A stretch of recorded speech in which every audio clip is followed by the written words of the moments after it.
welcome to Jesus Freedom from the Lord channel, a daily spiritual nourishment from God's Word. Ang pagbibigay ay isa sa mga pinaka-puso ng katuroang Kristiyano. Giving is a central teaching in Christianity, in fact, in many other ethical religions. But selfishness is also a major theme in biblical stories. Selfishness is a strong reality in human nature to the point that many consider it already as the norm. Na ang normal ay maging makasarili at hindi normal yung maging palabigay. Nagkakaroon ng pagtutunggali yung pagiging palabigay at palakabig o kaya the divine versus the human in us. How would normal or selfishness-prone individuals overcome such weakness and be empowered to give, to become what God wants them to become? Givers. Paano magiging palabigay sa kabila ng pagiging makasarili? Saan kukuha ng kapangyarihan at lakas na labanan ang naging likas na pagiging makasarili upang masunod yung banal na kalooban ng Diyos? Ang kapangyarihan para maging mapagbigay. Bakit nga ba tayo dapat magbigay? At syempre, ang sinasabi dito na giving is giving to God what is due to God and giving to other people as well. Whatever is due to them or whatever we may be able to give them. First of all, giving is commanded by God. Utos sa atin ang pagbibigay. Napakaraming katuruan. Isa na dyan ang Luke 6:30. Lucas 6:30. Give to everyone who asks you. Napakalinaw ng mga turong ito. Acts 20:35, the Lord Jesus Himself said, it is more blessed to give than to receive. So it's not only commanded but also commended by God. Pinupuri at ikinakapuri ng Diyos ang pusong mapagbigay. This alone is enough reason to give. Kahit wala na tayong isipin pang dahilan, it was commanded by God, it's good enough. Because God is God. But giving is not only commanded, it is also exemplified by God. Ang Diyos na mismo ang nagbigay ng halimbawa, siya na ang unang nagbigay. At ano pa ang dapat nating hingin, ibinigay niyang kaisa-isa niyang anak na si Jesus para sa ating kapatawaran, para sa ating paglilinis. Giving is exemplified by Jesus Himself. That He gave His life, He gave His time, He gave His energy to the people. It is also exemplified by all the godly people in the Bible. Ipinakita, binigyan tayo ng halimbawa. Mark 10:45, for even the Son of Man did not come to be served, but to serve, and to give His life as a ransom for many. The giving of Jesus, the giving of God, excuses no one from giving. Kung ang Diyos ang mga sa langit, kung si Jesus nga sa lupa nagbigay, tayo pa kaya na lahat naman ng ating tinatangkilik ay natanggap lang naman natin sa Panginoon. Giving is also reflective of God. Ang Diyos ay liwanag. Ang tao parang salamin. Kung maganda ang iyong pag-uri ng salamin, pag tama sa ng liwanag, ang liwanag na ito ay makikita rin ng iba. You reflect the light. Christians and believers, the people of God, are like gems. Gems by themselves don't sparkle. They only reflect the light. And because God is light and God is a giver, we who are mirrors and gems must reflect that giving spirit. The people who don't receive the direct giving from God will experience God's giving through us. Kaya nakikita nila ang liwanag dahil sa atin na nagpapatalsik ng liwanag na ito oras na tayo ay tinamaan. Therefore, the mirror honors the light. Giving reflects God's character. Proverbs 14:31, whoever is kind to the needy honors God. Napupuri ang Diyos. At dapat naman na Diyos ang mapuri. Pag tayo nagbibigay, hindi tayo mismo. Bakit? Sapagkat ang ibinibigay naman natin ay natanggap din natin mula sa Diyos. Hindi naman tayo pinagmumulan. Taga-abot lang tayo. At sa pag-aabot natin, tayo man ay nakikinabang at maraming na ibibigay din sa atin ng Panginoon, kaya napupuri siya at dapat lang na siya ang mapuri. 2 Corinthians 9:13, because of the service by which you have proved yourselves, men will praise God for the obedience that accompanies your confession of the gospel of Christ, and for your generosity in sharing with them and with everyone else. Kaya napakainam nung palabigay tayo, napupuri ang Diyos. Kung ang damot-damot mo, mapipintasan ng Diyos. Sabihin, ganyan ba Kristiyano? Ganyan ba yung mga born again? Ganyan ba yung mga pa-Bible? Ang damot-damot. Indirectly, napipintasan ang Panginoon. Pero pag kami mga palabigay, sabihin iba, bakit yung mga yan nagbibigay sa mga hindi nila kilala? Mga nasalanta ng bagyo, mga kung ano nagugutom sa kalye. Kasi mga Christian yan, napupuri ang Diyos. Kaya isang malaking uri ng pagsamba, yung pagbibigay. Di ba sa pagsamba, ang isa niyan, major component, praise. Pero pagka meron kang ginagawa araw-araw na panabigay ka sa kapwa at napupuri ang Diyos, pagsamba yun, kasi praise din yun. Hindi lang sa pagkakaleluya, pagtataas ng kamay, pagtugtog, pagsayaw. Sa pang-araw-araw na buhay, we can do praise and worship. When God is praised and worship through our kindness. Giving also blesses the recipient. It spreads goods and goodwill. And beyond that, giving also blesses the giver. Kung merong napagpapala, pag may nagbibigay, unang-una na yung nagbibigay. Kasi kung hindi naman siya nabigyan na nauna pa, wala naman siyang ipapamigay. Kaya yun lang kakayahan niya na nagbibigay, ibig sabihin, nauna na siya ang tumanggap at siya ang na-bless. Pero hindi lang yun eh. Ang Panginoon kasi hindi ka lang binibigyan para ka makapagbigay. Pag nakapagbigay ka pa, lalo ka pa uling bibigyan. Paikot-ikot, paulit-ulit, walang katapusan yung cycle. Many of the things that God does is cyclical or are cyclical. Pagka ginawa mo ito magiging bunga. Pag nagtanim ka, aani ka. Pag umani ka, marami ka na naman buto, itatanim mo ulit. Pag itinanim mo, aani ka na naman, paulit-ulit. At ganun din yun. Binigyan ka ng Panginoon, nagbigay ka, bibigyan ka ulit. Makakapagbigay ka tuloy na naman. At dahil nagbigay ka, bibigyan ka ulit. But when you enter the cycle of poverty and the cycle of selfishness, magdadamot ka, hindi ka magbibigay, therefore hindi ka bibigyan ng Diyos, lalo ka ngayong kinapos. At habang kinakapos ka, lalo kang dadamot dahil self-preservation yung iniisip mo. Habang dumadamot ka, lalong hindi ka na naman magbibigay. At lalong hindi ka nagbibigay, lalong hindi ka na naman makakatanggap. Palubog ka ng palubog sa ginagawa mong cycle of poverty. Samantalang kung giver ka, pataas ang pataas yung cycle of abundance. Luke 6:38, give and it will be given to you. A good measure, pressed down, shaken together, and running over will be poured into your lap. For with the measure you use, it will be measured to you. Lagi natin ito nadidinig, siksik, liglig, umaapaw ang ibabalik sa iyo ng Diyos kung ikaw ay mapagbigay. Because giving sets a blessing machinery in motion. Pag nagbigay ka, para ka may pinindot na switch ng pabrika, aandar lahat yung mga parts noon, iikot, aandar ang ending, may lalabas na produkto, patungo dun sa bibigyan mo at patungo rin sa iyo at yung naluwalhati ang Diyos. Hindi mo pwedeng pigilin yon, automatic. Pag may ginawa kang mali, may itinanim ka, aandar yung makinarya, ang lalabas na bunga noon kaparusahan. Kumisan matagal lang lumabas, akala mo lusot ka na. Pagka naman nagbigay ka, gumawa ka ng mabuti, pinindot mo rin yung automatic switch, aandar din yung makinarya ng Diyos, hindi yung titigil hanggang hindi lumalabas yung produkto. Pagpapala doon sa iyong binigyan, pagpapala sa iyo at kaluwalhatian ng Diyos. Automatic. Kumisan din, matagal lumalik yung gantimpala, akala mo wala na. Tapos sa panahon na gipit ka, nalimutan mo na meron ka palang points, biglang lumalabas yun. Maraming nagpapatotoo niyan. Mga hindi nila inaasahan kung saan nagmumula ng mga blessing. Tapos maalala nila, oo nga pala, somewhere in time, ako ay merong ginawang mabuti. At ang Diyos kasi hindi lumilimot sa ginagawang mabuti. Ang Diyos kasi ayaw niyang may utang siya sa tao. Sino naman tayo para magpautang sa Diyos?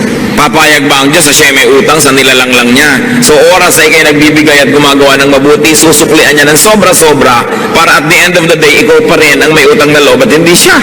Napakasimple ng logic na yon. Hindi papayag ang Diyos na siya itong may utang sa tao.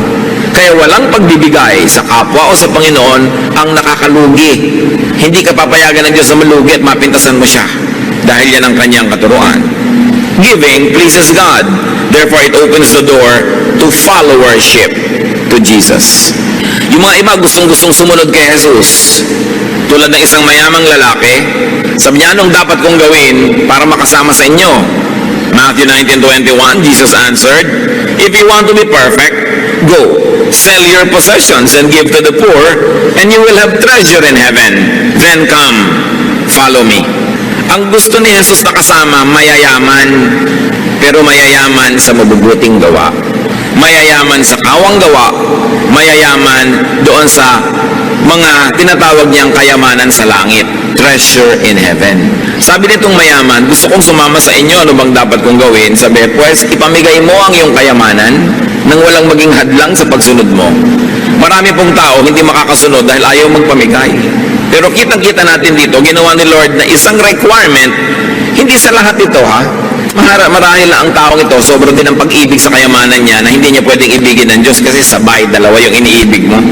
Pero kung malinaw naman sa iyo na Diyos ang nauuna mong iniibig, ngayon nagkataon ka namang mayaman din, hindi naman kailangan ipamigay mo lahat yan. Pero ang point, kung alam mo na ito nang nakakasagabal, naglalayo sa iyo sa Diyos, paano ka susunod sa Panginoon kung may iba kang sinusundan at magkaibang direksyon ang pinupuntahan nun at magkaibang tinig ang tumatawag sa iyo? Malungkot na umuwi ang lalaking iyon kasi hindi niya nabitawan ang kanyang kayamanan. Sayang naman kasi halos 2,000 taon na ang nakalipas. Sasandali lang naman siyang nabuhay, hindi pa niya ginamit yung sandali na yon para maging masunurin sa Panginoon.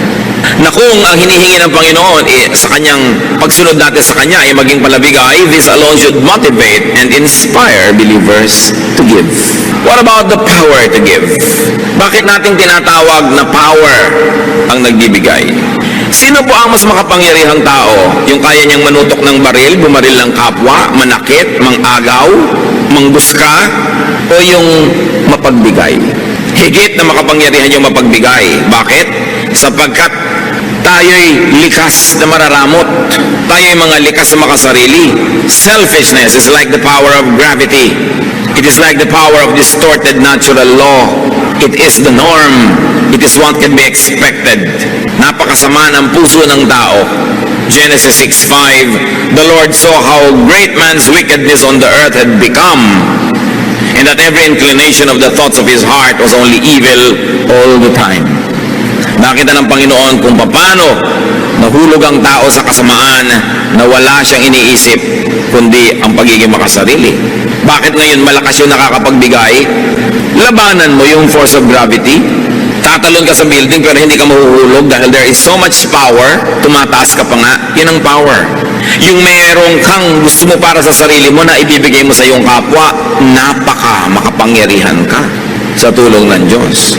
Yung mga magulang na kakainin na lang ibinibigay pa sa anak, napaka makapangyarihan ang kilos ng Espiritu sa ganong puso. Yun ang mga tunay na tagumpay. Yun ang tunay na sinasaluduhan na kapangyarihan. Yung matanggihan ang sarili at mapagbigyan ang kapwa. It takes so much resolve and energy and power to give. That is why giving is part of praise and worship. No true worshiper comes before God empty-handed. Kahit sa Biblia, sinasabi yun, huwag kayong haharap sa akin na wala man lang bit-bit. Why? Because giving is a triumph of the divine. Sa puso natin na may Espiritu ng Diyos at sa puso nating nananahan din ang Espiritu ng kasamaan, tuwing nagbibigay ka, ang nagtatagumpay ay yung Espiritu ng Diyos. Pero tuwing nagiging makasarili ka, ang nagtatagumpay, your dark side, the selfish side. Kaya isang pagsamba na may dala-dala kang offering. Kasi kung susundin mo lang sarili mo o si Satanas, hindi mo ibibigay yun. Panghihinayangan mo yun para sa sarili mo na lang. Yung maitanggal mo sa sarili mo yun at maiabot mo at maibigay, isang malaking tagumpay ng paglaban sa likas na pagiging makasarili. Pag nakikita ko po kung paano tayo nagsusuporta sa ating mga gawain, mga mission natin, mga project, talagang hindi ko mapigil ang sarili kong purihin ng Diyos because for every person that gives, there is a triumphant spirit. And for every person, of course, that withholds, it is so saddening, not only because there is no offering, but more importantly, dahil yung tao na yon natalo ng kanyang pagiging makasarili. Natalo ng udyok ng pagiging makasarili. Now, how can we be empowered to give, to obey, and to praise God? How can we be empowered to give and be good to others? First, need and want less. Para tayo makapagbigay at magkaroon ng ganong kapangyarihan, bawasan ang mga listahan ng pangangailangan at mga hinahabol-habol at mga gusto. Habang dumadami ang gusto natin na maging atin, makamkam, masarili, matamasa, andun lang yun, isa lang ang size ng puso natin. Pag maraming space doon, pinuno natin ang mga needs and wants and desires, lumiliit yung espasyo na natitira sa pagiging mapagbigay. Kaya ang una nating dapat ginagawa upang lumaki ang kapangyarihan natin magbigay, paliitin ang ating mga pagnanasa. Hindi pwedeng sabay na pinapalakihan dahil sila ay magkokompetisyon para sa espasyo. And it takes realization and genuine enlightenment. It takes reflection and a decision to win and be a giver. Laging nagtatalo ang sarili. Sayang naman ito, papakinabangan ko ito, may magagawa pa ako dito. Ecclesiastes 5:10, whoever loves money never has money enough. Whoever loves wealth is never satisfied with his income. Pagka umiibig ka sa salapi, kahit gaano karami ang dumating sa'yo, kulang. Kaya makikita mo iba, wow, buti na lang umaasenso ang buhay mo. Kulang pa nga, marami pa akong needs. Nakakatamad madinig. Pero pag sabi mo, wow, may bago kayo palang mga gamit, binibless ka lang, oo nga, praise God. Napakasarap pakinggan. Yung iba naman kasi daing ng daing dahil baka mautangan. Kahit ang dami-dami na, wala nga. At may mga kilala po tayo mga kapatid, mag-ingat-ingat kayo sa kasasabi nyo ng wala. Kasasabi ng wala, na wala nga. Because there is power in our spoken word. Yung meron ka na, daing ka pa ng daing, nawawala. Samantalang kahit konti, yung parang ang sarap-sarap mong magsalita na, wow, ang yaman-yaman natin, kahit konti, hindi sa pagyayabang, kundi sa pag-appreciate sa Diyos, dumadami. Subukan nyo. Sinabi nga ng Diyos, let there be light, nagka-light. So pag sinabi mo, ang bata, ang galing-galing yan, gumagaling. Pero pag sabi, ang bata yan, walang kwenta, lagi niya nadidinig, nagiging walang kwenta siya. May kapangyarihan kasi ating salita. Kaya huwag tayong daing ng daing. Lagi nilang gusto kaawaan, lagi nilang gusto makadilihensya. Kaya tuloy ang nangyayari, lalo naghihirap. Yung mga paladaing, nakaka-asenso ba yun? Pahirap din ang pahirap. Wala din namang natutupad dun sa kanilang mga pagsasalitang yan eh. Pero yung palabigay, sabi sa Proverbs 28:27, he who gives to the poor will lack nothing. The Lord will either give you great rewards or the Lord will give you the great spirit of contentment. Therefore, you lack nothing. Paano ba nagiging mayaman ang tao? Una, kung dumami ang sobra-sobra niyang pera o kung kontento siya sa konti niya, daig pa niya mayaman. Yung marunong makontento sa konti, daig niya yung marami pero hindi kontento. Sino ang mahirap? Yung kahit ang dami-dami na naghahangad pa ng mas marami, pobre yun, manalita. Kaya kailangan nakikita natin kung ano ang ginagawa ng Espiritu ng Diyos sa puso ng tao. Pinapayaman tayo. Kung hindi mo tayo buhusan ng kutak-kutak na material na mga pagpapala, nagkakaroon tayo ng Espiritong marunong matuwa, maging sa konti. Mayaman ka rin ang feeling mo nun. Either you are rich or you're feeling rich. Sino bang mas masaya sa dalawa? Di ba yung feeling rich? Kahit na hindi naman talaga, pero you feel rich. Nakikita niyo yung mga tindera sa palengking nagpapapedicure pa habang nakaupo sa isang sakong kamote. Feeling rich. 30 pesos lang yung pedicure niya, pero donyang-donya siya. May mga bulak pa sa pagitan ng mga daliri. No? Talagang akala mo, napakasaya. Pero kung ang dami mong pera, you are not feeling rich, nagreklamo ka pa rin, pobre ka, kawawa naman. So learn contentment. 1 Timothy 6:6, but godliness with contentment is great gain. For we brought nothing into the world, and we can take nothing out of it. But if we have food and clothing, we will be content with that. Pinanganak ka daw na walang dala, aalis kang walang dala. Ano lang ang pwede mong dalin doon sa kabilang buhay? Yung naideposito mo habang nabubuhay ka dito sa bangko ng paggawa ng mabuti. Yung mga gumagawa ng mabuti, palabigay, nagde-deposit ang withdrawal sa langit. Hindi mo pwedeng dalhin, pero pwede mong i-deposit habang nandito ka, doon na lang ang withdrawal. Pero yung dala-dala mong lahat na matay ka, wala kang madadala. Kasi sinasabi ni Lord, gather for yourselves treasures in heaven, na hindi kayo mananakawan at hindi uuurin o kakalawangin ang inyong mga kayamanan. Sabi ganun, kailangan ganun. Marunong ka mag-deposito doon, marunong ka mag-impok doon sa eternal bank na napaka-importante. How else are we empowered to give? Natural, produce more. Anong ipapamigay mo kung wala ka namang sobra? Meron din naman, kahit kulang, nakakapagbigay pa rin tayo, pero iba na kung sobra-sobra. Ephesians 4:28, he who has been stealing must steal no longer, but must work, doing something useful with his own hands, that he may have something to share with those in need. Sabi, yung dati sa inyong mga tamad, walang ginawa kundi magnakaw lang o manghingi, magdilihensya, tigilan nyo yan, magtrabaho kayo, paasensuhin yung ginagawa nyo, at nang sa ganon, kumita kayo hindi lang ng kailangan nyo, kundi ng higit pa ron, at nang may sobra kayong maipamigay. Yan pala ang magandang ambisyon ng gustong yumaman, para maraming maipamigay. Hindi lang para maraming sarilinin at kamkamin. One of the nicest pleasures in life is to give. Napakasarap nun. At napakasarap na ipagmahal, ipakisama ang pagbibigay. Kaya dapat nating ambisyon na kumita, magtrabaho, maging mabunga para maraming pwedeng ipamigay. Produce surplus for giveaway. And God gives surplus precisely for that reason, so that we can give away. Kung binibigyan kayo ng Diyos ng higit sa inyong pang-araw-araw na pangangailangan, may assignment kayo magbigay. Siyempre, God is God of mathematics, God is God of equation, and God is God of proportion. Alam nga naman nagkamali siya. Binibigyan kayo ng sobra. Nakita nyo noon na sila Moses ay nandoon sa disyerto, wala silang makain, umuulan ng mana from heaven. At ang utos ng Diyos, ang kolektahin nyo lang yung kakailangan ninyo sa araw na to. Yung iba sigurista, kumolekta ng pangbukas, inuod yung sobra. Sabi ng Diyos, ba't kayo kumukuha ng sobra? Hindi ba kayo nananalig na bukas nandun uli ako at bukas magbibigay uli ako? Yung sobra niyong pag-iimpok, isang pagpapatunay na hindi kayo nananalig sa aking pangakong bibigyan ko kayo araw-araw. Kaya nabulok. Ngayon kung binibigyan ka ng sobra, anong dahilan? Para ka makapagbigay. Hindi para maging makasarili ka lamang. Pagkamat hindi man masamang may iniimpok-impok ka, lalo gusto mong mamuhunan, gusto mong may gawin na ganot ganyan, pero hindi lang para sa sarili. Bawat tumatanggap ng sobra, may assignment from God. Luke 12:48, for everyone who has been given much, much will be demanded. And from the one who has been entrusted with much, much more will be asked. Malinaw. Ang binibigyan ng sobra, paghahanapan ng Diyos nung sobrang yun. Kung ano ang kanyang ginawa.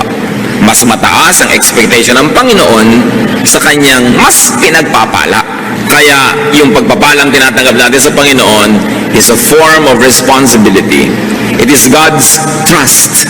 Trust fund niya yun. Hindi sa atin lahat. Bagamat salamat, meron tayong parte dun. Kaya nga sa atin inaabot para rin tayo magkaroon. Pero hindi lahat para sa atin. How else can we be empowered to give, to be acquainted with, and to know suffering from unmet needs? Pag sobrang maluwag ang inyong buhay, kailangan reacquaint yourself with suffering. Don't fail na makipagkwentuhan sa inyong mga labandera, sa mga tindera, mga manikurista, mga mekaniko, mga taxi driver, mga taong nagsisikap, mga isang kahig, isang tuka, mga taong dalawang kahig, kalahating tuka, kulang na kulang ang kinikita. Kasi kung tayo nakikisalamuha, nakikipagmabutihan, at nakikisangkot sa mga nangangailangan, muling nabubuhay yung espiritu sa atin ng charity. Pagka nakakasalamuha ka sa mga taong konting-konting halaga, napakalaking bagay sa kanila, natututunan mong magbigay ng mga halagang yon at natututunan mong magtipid sa iyong mga luho. Dahil alam mo na ang konting luho ko, malaking bagay na para sa mga sobrang gutom. Pero pag tayo nag-social climb at ang lagi niyong kasalamuha, yung big spenders, yung napakaraming pera at hindi makapagkapwa, sarili ang inaasikaso, gumagastos ng napakalalaking mga pera para sa mga hindi naman mga masyadong kailangan sa buhay, pag yan ang lagi niyong kasama, kayo'y mamamanhid sa daing at pangangailangan ng mga kapuspalad. At ang gagawin ninyo, makikisama kayo sa kanilang mga paglustay, sisikapin yung kumita ng maraming-marami para lang kayong makasabay sa kanilang mga kaluhuan. Pero hindi tayo dapat maligaw. Tayo ay may pananagutan sa ating kapwa. Kaya dapat, kahit ang ating mga anak, kung lumalaki sa ginhawa, dapat nyo silang iminumulat sa mga pangangailangan ng mga sarili nilang mga pinsan na maaaring higit na nagdaraho kaysa sa inyo. Kailangan silang dinadala sa mga lugar na nakakita silang pagdurusa at hirap para sila'y magkaroon ng malasakit sa kapwa. Hindi yung lagi silang ikinukulong sa mga air-conditioned cars at mga air-conditioned homes at sa mga gated villages at sila ay nagiging bulag sa katotohanan ng pagdurusa ng sangkatauhan. Dapat lagi tayong nagre-reacquaint. Katulad ng Panginoong Yesus, ang anak ng Diyos ay bumaba mula sa ginhawa at luwalhati ng langit para makisalamuha sa mga tao, para maranasan niya ang hirap ng mga tao at nang sa ganon, hindi lang niya nauunawa sa isip, alam niya sa gawa kung paano makipaglaban sa kasalanan at kahirapan. At dahil ang anak ng Diyos ay nabuhay bilang tao at dumanas ng lahat ng uri ng tukso na salamat na lang at kanya na pagtagumpayan, ano ang naging bunga? Naging mapagtanggap si Jesus sa mga makasalanan, mapagpatawad, maibigin, mapagbigay, mapagpagaling sapagkat naramdaman niya ang lahat ng hirap. Siya man ipinanganak doon lang sa pakainan ng hayop, sa kahon na nilalagyan lang ng pagkain ng hayop, sa sabsaban. Siya man ay ipinanganak sa bahay ng hayop, hindi sa bahay ng tao. Siya man ay nabuhay sa isang pamilyang ubod ng hirap, sa isang napaka-makalumang bayan, sa isang kawawang nasyon na Israel na inaapi ng mayamang Roma. Alam ni Jesus ang pagdurusa, kaya marunong siya magbigay. Kaya ang ating mga kapwa na nanggaling sa hirap tapos yumaman, dapat lumingon. Hindi yung tatalikuran mo na ng todo ang iyong paghihirap at ang mga kilala mong mahihirap at pipilitin mo na ngayong makibarkada na lang sa mga mayayamang tulad mo rin naman ay galing din sa pusali at pare-pareho kayo nagpapanggap at nagbubulag-bulagan sa mga pangangailangan ng iba. Dapat ngayon ang galing sa hirap ang mas mabuti sa mahirap. Kaya ito naman ang ginagawang pang-uutos sa atin ng mga politiko, lahat galing sa hirap. Pero makikita ba natin talaga sa mga ginagawa nila ang malasakit sa mga mahihirap, liban na lang kung oras ng eleksyon? Pero ang totoo nun, meron silang pinefake kasi ang katotohanan, pag galing ka sa mahirap, you're qualified and you're empowered. At yung galing talaga sa mayaman, kahit naman siguro pa paano, may kamag-anak ka rin mahirap, alam mo rin kung paano maging mahirap. Dapat huwag tayong maging bingi. Ang Panginoon sa Hebrews 2:18 dinescribe, because He Himself suffered when He was tempted, He is able to help those who are being tempted. Dahil siya nakaranas ng mga panunukso, mabait siya sa mga nagkakasala at sa mga natutumba at nabubuwag.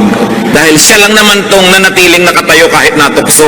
Siya lang tong nanatiling walang kasalanan, lahat naapektuhan, lahat tinatamaan at nasasaktan at nagdurugo at nalulugmok at nadarapa.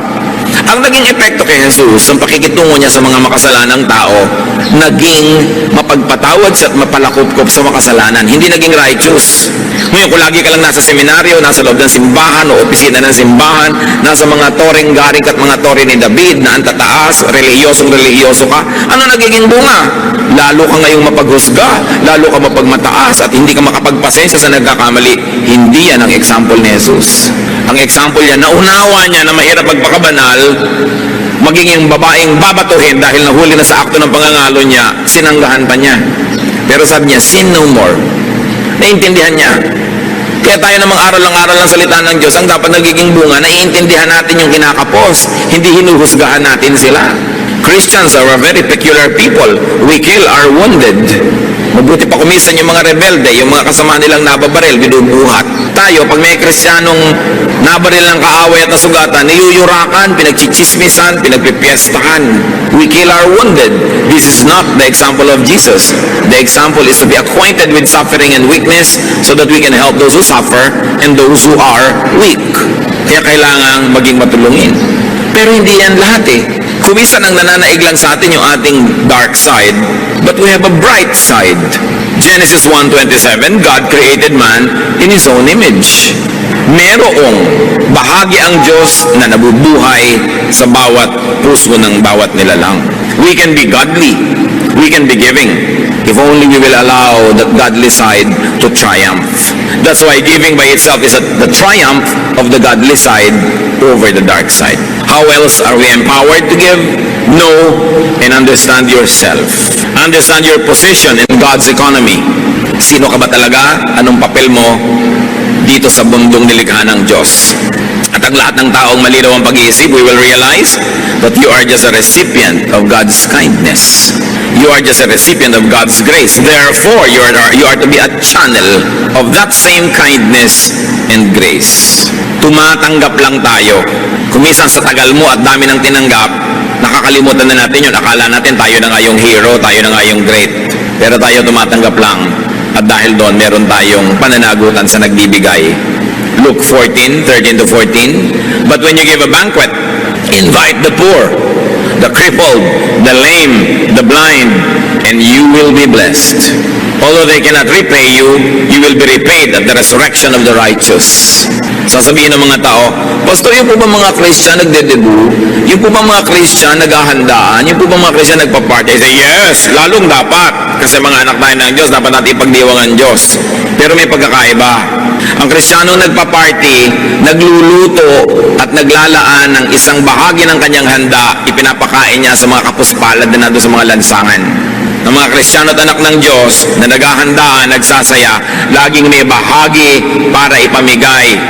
Kasi mahirap naman yatang sundin yung hindi nyo kilalang lahat ng sinasabing poor, crippled, lame, blind nasa party nyo, di ba? Kahit gaano kayo kabanal, hindi naman siguro kayo sobrang mag-e-enjoy, ang daming hindi nyo kakilala. So anong gagawin nyo? Ipadala nyo yung dapat nyo ipakain kung saan sila naroon. Mga Kristiyano na isang buong pamilya kakain sa restaurant, ang dami-daming kinain. Why don't you order 2 or 3 dishes at ibigay nyo sa mga waiter na nag-silbi sa inyo? Iuwi naman nila sa pamilya nila, makapag-party rin sila kahit man lang pansit. Yun ang pinagkaiba. Ang mga Kristiyano kasi, may pagkakaiba, bagamat pare-pareho tayo ng ginagawa, meron ka laging kaibahan. At ano yun, ikaw'y palabigay. Kahit pa nga, hindi naman sobra. Sabi ni Job 1:21, naked I came from my mother's womb, naked I will depart. So don't take it all and don't hold on too tightly. Huwag masyadong mahigpit ang hawak. Ang totoo niyan, dahil tayo makasalanan, we don't really deserve all the good we receive. We don't really deserve all the good we desire. Romans 3:12, all have turned away. They have together become worthless. There is no one who does good, not even one. So what is a great lie or kasalanan? That you deserve the good life. What we deserve is hell. Yun ang totoo nun. Dahil patuloy tayo nagkakasal at kinakapos. Kaya mga advertisement ng maluluhong mga bahay, kondo, maluluhong mga salon, spa, laging, you deserve the good life. Scientific ang mga advertising, ha? Ba't nila sinasabing you deserve? Kasi maraming kliyente, pag gumagastos ng marami talaga, nagigilty. Kaya para talikuran mo na yung guilt mo, sige na, gumastos ka na, you deserve it. Paulit-ulit yon. The life you deserve. The home you deserve. Di ba? Katulad ng mayamang lalaki na akala niya siya na talaga ang hero kung ba't siya yumaman sa Luke 12:19. Matapos siyang ang daming inani, inipon niya, nagdagdag pa siya ng mga bodega, and I'll say to myself, you have plenty of goods laid up for yourselves for many years. Take life easy, eat, drink, and be merry. Pero siya itinuwid ng Diyos. Sabi ng Lord, you fool, that's not the way. Not just because you work so hard, you have already earned it. The lie that we deserve good things desensitizes us to want, to get, and to waste more. Yung I deserve it naman eh. I work so hard, so I deserve this. We are not really that good. Kuminsan dumadating sa'yo ang daming pagpapala, ang daming mga material blessings, maraming success. Dapat mong huwag makalimutan, pinagpapala ka lang. O tulad ng sinasabi ni Solomon, well, sinuwerte ka lang, huwag ka maniwala na ikaw talaga lahat ang dahilan kung bakit ka matagumpay. Sabi niya sa Ecclesiastes 9:11, I have seen something else under the sun. The race is not to the swift or the battle to the strong, nor does food come to the wise, or wealth to the brilliant, or favor to the learned, but time and chance happen to them all. Yan, naobserbahan ko yan. Hindi naman lahat ng mabilis tumakbo na nanalo sa karera. Hindi naman kung matalino ka, ikaw ang may kakaining masarap. Hindi kung ikaw ay matalino, yayaman ka. Sabi ganon, tsamba-tsamba kumisan. Panapanahon, swerte-swerte. Time and chance happen to all. At lahat sa atin na nagtagumpay at patuloy na nagtatagumpay, alam nyo, ang laki ng element ng chance. Kung hindi man chance, well, binless kayo ni Lord, pinlano niya. Pero kung hindi, sabi ni Solomon, hindi ka naman nanalo dahil ikaw yung pinakamagaling eh. Hindi minsan naman, ikaw yung nakukuha. Kahit yung offer mo, hindi pinakamaganda. Sabi ko na, nagkakataon. O kung hindi man nagkataon lang, talagang Diyos ang may bigay, lalong dapat ka maging humble, huwag ka maging mayabang. Sasabihin mo, I deserve this. Dahil hindi naman lahat ng nagsisikap umaasenso Hindi lahat ng nagtatrabaho ng mabuti, nagkakaroon ng mga reward agad. May X factor yan na hindi natin alam that should keep us humble. Hindi ko man nagtap ka sa board o sa bar, ang galing mo, nagkataon na yung pinag-aralan mo, yun ang natanong. Hindi naman kung bumagsak ka, hindi ka na marunong, ang dami-dami mong alam, yung pag hindi mo alam ang naitanong-tanong. Maraming ganyan. Kaya kailangan talaga lagi kang umaasa sa pagpapala ng Diyos. And that we should always be humble, we must be less and less selfish. Everything good that you have came and comes from God. Ecclesiastes 5:19, God gives man wealth and possession and enables him to enjoy them. This is a gift of God. Regalo. James 1:17, every good and perfect gift is from above, coming down from the Father. So a realistic, humble, and grateful attitude necessitates and empowers giving. Pagka makatotohanan ang pagkakilala mo sa iyong sarili, ikay mapagpakumbaba at tumatanaw ng utang na loob sa Diyos, magkakaroon ka ng lakas para maging mapagbigay. The godly way to react to so much suffering and needs around us is to give more. Giving, by the way, is not only for the rich, it is also for the unrich. Akala natin yung mga mayayaman lang ang dapat magbigay. Kaya sa maraming churches, yung konting pamilyang may kaya, sila na lang lagi ang taya. Yung iba lagi nilang, ay mayaman si sister ganon, mayaman si ka ganon. Mark 12:42-44, sa offering, inobserve ni Lord yung mga tao, but a poor widow came and put in 2 very small copper coins, worth only a fraction of a penny. Calling his disciples to him, Jesus said, I tell you the truth, this poor widow has put more into the treasury than all the others. They all gave out of their wealth, but she out of her poverty put in everything, all she had to live on. Binibilang pala ng Panginoon yung mga hinuhulog ng mga tao doon sa offering box. Siyempre yung mayayaman, yung mga supot nila ng mga punong-puno ng mga silver, mga gold, mga coins, pag lumaglag yun doon sa loob, ang lakas ng tunog. Meron isang babaeng ubod ng hirap, balo, naglaglag lang siya ng 2 pagkanipis-nipis na barya. Siguro manipis pa sa pinipig. Wala man lang tunog. Pero sabi ni Jesus, kita niyo yung babaeng yon? Yan ang pinakamalaking donor ng church na to. Ha? Ang liit nga ng binigay. Bakit siya ang pinakamalaking donor? Lahat binigay niya, wala nang natira sa kanya.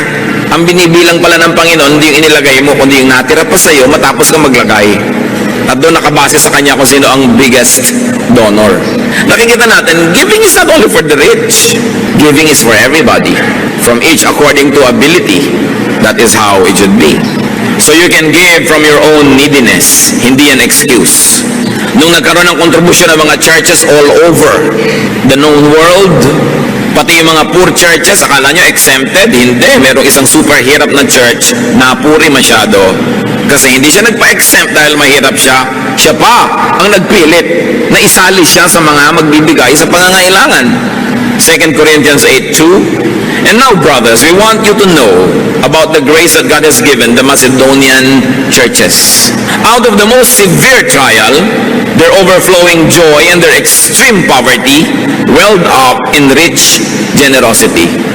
For I testify that they gave as much as they were able and even beyond their ability. Sabi ni Paul, alam niyo yung mga churches sa Macedonia, sa kabila ng kanilang sobrang mga kagipitan, lalo namang nag-umapaw ang kanilang pagiging mapagbigay. Sa tingin ko, pinakamayaman sila sapagkat sa kabila ng yon, lampas pa sa kaya nila, ginawa nila. And up to now, we are talking about these Macedonian churches. Meanwhile, while giving is not only for the rich to do, giving is not only to the poor. Ang pagbibigay, hindi lang para sa mahirap. It is also to the hardworking, to the enterprising, the productive, and the fruitful. Lagi nating nire-reward ang poverty. Every politician likes to give to the poor. Kanino nila kukunin yung ibibigay nila to the poor? Di from the middle class. Ang bigat naman ng bayan na ito, pasan-pasan ng napakakonting middle class dahil sobrang mayayaman, yun nga ang mga lumulusob sa mga bangko ng gobyerno at kumuutang ng mga pera ng bayan. Yung mayayaman nga ang napakagagaling magpalusot sa pagbabayad ng buwis. Yung maliliit nga manggagawa, kinikita palang buwan-buwan, binabawas na ang kanilang taxes, withheld. Yung mayayaman, at the end of the year pa yan sisingilin, ang gagaling ng mga abogado, yan ang nagpapalusot pa, samantalang sila itong umuutang at namumuhunan galing sa pera ng bayan. Kasi sila itong may mga koneksyon. Anak nila ang mga congressman, pinsan nila ang mga senator, sila ang lumulusob sa kayamanan ng bayan at gumagamit ito. Pero sila ang number one tax evaders. Daig nila ang mahihirap sa tax evasion. Promise. Kaya nga ang yayaman eh. Diba? Pero kaya tayo naman laging give to the poor, give to the poor. You give to the poor, yes, but don't forget to give to the deserving. Ang gobyerno, lagi ang policy, bigyan ng mahihirap. Anong ibinibigay sa middle class na nagsisikap magtrabaho? Anong ibinibigay sa mga taxpayers? Nasaan ang mga pinupuntahan ng mga buwis na ibinabayad ng taxpayer? May konti kang lupa, nagbabayad ka ng realty tax, at kung ano-ano, titirhan ng squatter, ibibigay sa squatter yung lote mo, ikaw pa magbabayad para siya umalis. This is unjust. You don't give only to the poor, you give to those who work hard. You reward good labor. So, ang policy ng Panginoon, hindi yung always give to the poor pero tamad. Alam nyo yung may binigyan yung Diyos na binigay sa example ng isang parable, pinuhunan na ng 10, pinuhunan ng 5 at saka 1. Yung 10, pagbalik nung nagbigay ng puhunan, naging 20. Sabi ba, sa'yo na yan, ang galing mo. Yung 5, naging 10, napatubo, ang galing mo. Yung 1, walang kinita. Sabi yung 1 mo, babawiin ko sa'yo, ibibigay ko doon sa may 20. Yun ang policy ng Panginoon. Reward those who work hard. Matthew 25:20, for everyone who has will be given more, and he will have an abundance.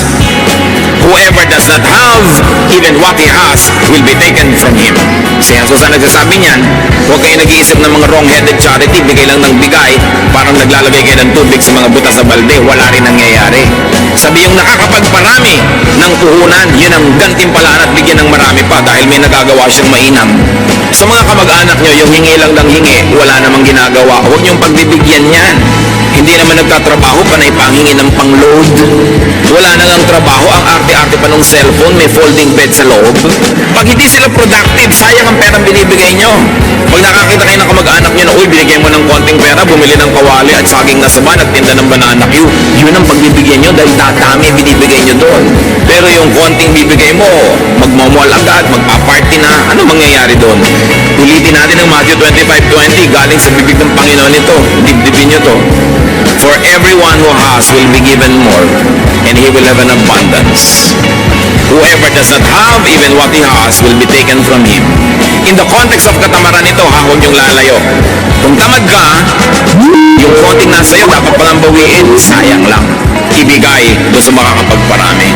The blessing of abundance is empowerment to give. The downside of poverty is your inability to give. Napakasarap nung nakapagbibigay. So give to those who earn and deserve it. Because we are measured not by what we receive, but by what we give. Giving is one of man's most victorious acts versus a temptation to be selfish. Giving is one of man's most powerful acts. So be empowered to give. Ang tanong, at dito tayo magtatapos, ano ang pumipigil sa atin para magbigay? At kung nagbibigay naman tayo, ano ang pumipigil sa atin para magbigay ng lubos? Lalong-lalo kung pinagpapala naman tayo ng Panginoon. Mga magulang, nagbibigay ba tayo ng lubos sa ating mga anak? Mga anak, nagbibigay ba tayo ng lubos sa ating mga magulang? Mga magkakapatid? Mga employers, nagbibigay ba kayo ng tama, lubos sa inyong mga empleyado? Mga empleyado, nagbibigay ba kayo ng tama sa inyong mga amo? Na kayo matapat, nagtatrabaho ng mahusay? Ang pagbibigay ay utos ng Diyos, halimbawa ng Diyos at ng Panginoon, at ipinangako niyang pinagpapala niya ang nagbibigay. Aming Ama sa langit, kayo na nagbibigay ng buhay sa amin at lahat ng aming pangangailangan, ituro niyo sa amin, Lord, the power of generosity, and when you give us, so that we can give to others, may we not fail you, may we be victorious and triumphant because of your Spirit that resides in us. Turuan mo kami na tanggihan ang aming pagiging makasarili para mangamkam at maging amin lang ang lahat, kundi bukas namin ang aming palad at puso para dumaloy mula rito ang pagpapala mula sa inyo tungo sa marami. Pagpalain niyo po kami Mga kapatid, pagbulay-bulayan natin sumandali sa katahimikan kung ano-ano pa ang mga kahulugan ng mga paalalang ito sa ating buhay.